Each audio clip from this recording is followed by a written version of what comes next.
Hey guys, so first of all, I want to apologize for not posting a video in the last few days. Things have just been pretty crazy and just really hectic, and it's really dying down now. So I will be back starting tomorrow, or I guess today really, with daily videos and whatnot. Oh, and I'm also sorry about not posting my Logan review and Easter egg video. That was completely my fault. I will get on that very soon. As soon as I see it, I'll have to go see it tomorrow. I had a screening last Friday, but I totally had to ditch that because the Switch was coming out and they were doing a midnight release and I had to do it. I didn't pre-order it, so I was like, okay, you know what? I'm gonna get this thing. I need to play Breath of the Wild, and I did it. I waited in line for hours and I fucking got it.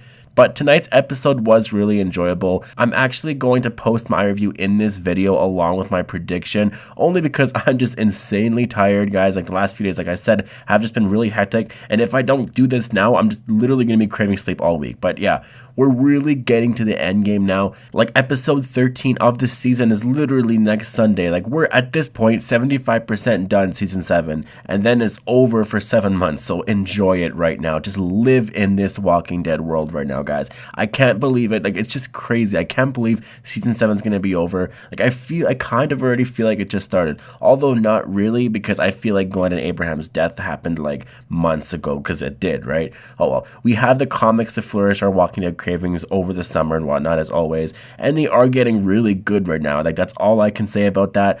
With what happened in the last issue, like which was issue 165, like wow, Robert Kirkman has really proved to us again that the show or the comics, whatever, like they're definitely not slowing down and that there's so much more stories to tell. But speaking of stories left to tell, we're obviously with season 7 right now of The Walking Dead currently going on, and it's been a rocky season, really. The first half was pretty slow. Not a lot of people liked it. Like, I did kind of enjoy it. It was really dark, and I guess that's kind of why I didn't enjoy it as much as I'm really enjoying the second half of this season. Like, this second half has been really brilliant.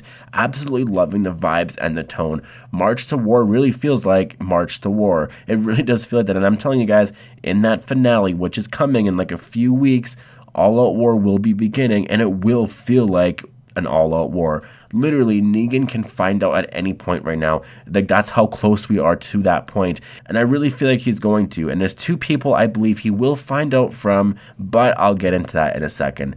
First, let's talk about tonight's episode. There's a few things I want to talk about. First, the Michonne and Rick moments. Like, there was a lot of them. I actually didn't think the episode would be too good initially because, like, my initial impressions were like, okay, they'll laugh, they'll be happy, cry, and be sad. And I was like, you know, I don't really care. Like, I just don't care. Like, I've had the hardest time, honestly, being convinced of their relationship. Like, I'm not kidding. It just felt so out of nowhere.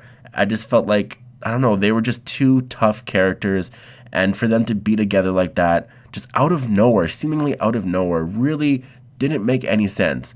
Like, I don't know, but that all changed in tonight's episode. First of all, I do have to mention this funny moment. When Rick and Michonne fell through that roof, like the moments leading up to it anyways, when Rick laughed at whatever Michonne was doing, that laugh was so fake. I couldn't help but laugh because I was like, okay, like, that can't be real. But Rick and Michonne had a date night in this episode, and it was rather interesting. They talked about a lot, and I don't know if I'm picking up on that moment right.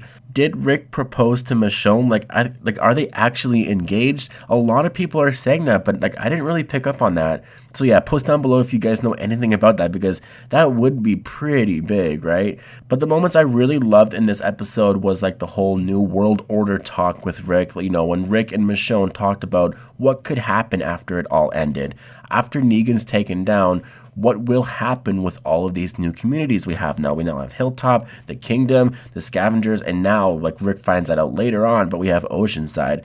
What's going to happen there? Michonne wants Rick to lead, but Rick obviously doesn't want to. And, you know he's going to. It happens in the comics.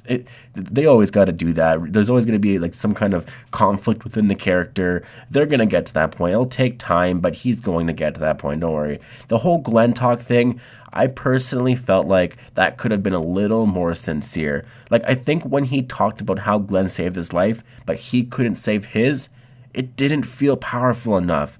Like, I think he should have, before he could have finished that sentence, like, choked up a bit, cried, I don't know, something. Just something really simple and sincere in that moment. Because be honest, like it's something we all thought about. Like that moment when Negan swung that bat and killed Glenn, we all thought about that moment when Glenn grabbed that walkie, or Rick grabbed the walkie-talkie and heard this voice that was like, "Hey, dumbass," and saved Rick from that tank.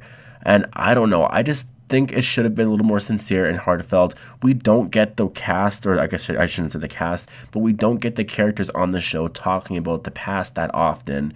And, you know, whenever they do, it feels really cool because they just seemingly always move forward all the time. Forward. They don't really talk about the continuity that they actually have in the show and moments that have happened. They don't do it a lot, especially like season 1 stuff, really. So I don't know. I think they should have at least done that. That's kind of my opinion. Like Michonne crying over Rick's fake-out death, which I'm not bitching about. That was brilliantly done, by the way. But that whole moment was much more sad. And about that, actually, I really enjoyed their carnival killing thing. Very cool to actually see how easy it is for them to do that. Yvette Nicole Brown on Talking Dead pointed something out that I think is so true of Rick and Michonne's relationship. Rick and Michonne really are like, they are that perfect couple. And it took me a while to see it, obviously.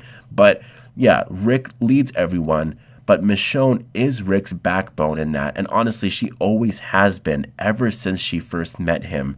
Rick was so screwed up in the first couple seasons. Michonne's always been that person that's tried to keep him straight. You know, just kept pushing him forward, just kept holding him up, and Lori was really no help at all. She just threw more shit on him constantly. She just kept adding more shit for him to deal with. Michonne really helps him, and I think this episode helped clarify the relationship to a lot of people, and it really gave us a nice catch-up moment with them anyways as a couple, right? Because, well, we really haven't got to see them a lot lately, but don't worry, Michonne, you happen to fall in love with the only character who has plot armor. Like, wow, did you guys see that in full effect tonight? Like, I couldn't believe that. Creepshow reference in tonight's episode too. That was really cool. Greg Nicotero actually posted a photo the other day actually warning us that there would be one, so I was always in constant lookout. I knew it would be in a carnival scene, so yeah, as soon as it popped up, and they really showed it off there. It was like a 5 to 6, 7 even second shot there, and yeah, I really enjoyed that. But wow, has Judith ever grown up? Like, she's literally a toddler now. I was so shocked when I seen her. Like, if they do a time jump in the next couple seasons, like they do in the comics, like she would almost be Carl's age in season 1, almost, like minus a few years.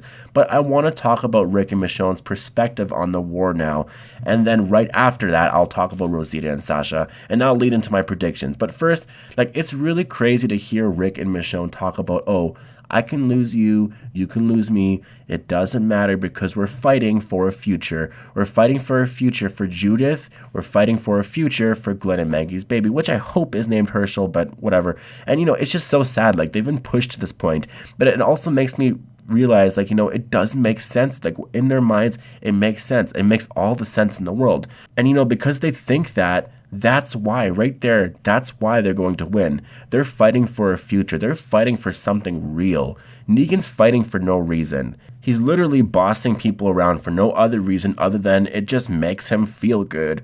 And yes, people have to survive, and there's a lot of characters in this world that do what they can to survive. They'll do horrible things, but there are some right ways and there are some wrong ways, and Negan is definitely following the wrong way. And that's what I loved about his speech in this moment. Like, it brings the seriousness of this war to this personal level. Like, I really felt like, oh wow, they're actually going to be doing this, and it's going to be fucking scary.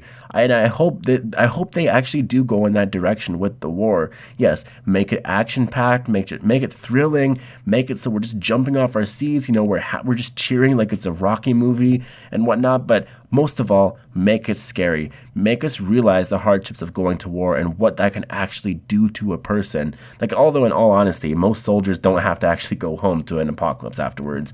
But oh shit, Rosita and Sasha are going to the sanctuary, which I think, I'm saying it here, I do believe Sasha is going to die now. In a couple of my last prediction videos, I first said Rosita may be the one, or I secondly said, I should say, Rosita may be the one to go, because it seemed like she was on a suicide march, but I did not see Sasha joining her on that. And before that, I've firstly said that I think that Sasha is going to be the one to die because she was cast in Star Trek Discovery. So now I'm sort of coming back to Sasha being the one to go. And I really think she's going to get Holly's death. Like, I so strongly believe it. It's so predictable, or at least I really feel like it is. That I just know it's going to be true. Sasha and Rosita will go to the sanctuary. Sasha will get caught. Rosita may run. I have no clue what's going to happen to her, but I know she will get caught. And with her being caught, Negan will realize that Rick's fighting back. He'll take Sasha back to Rick, and when he does,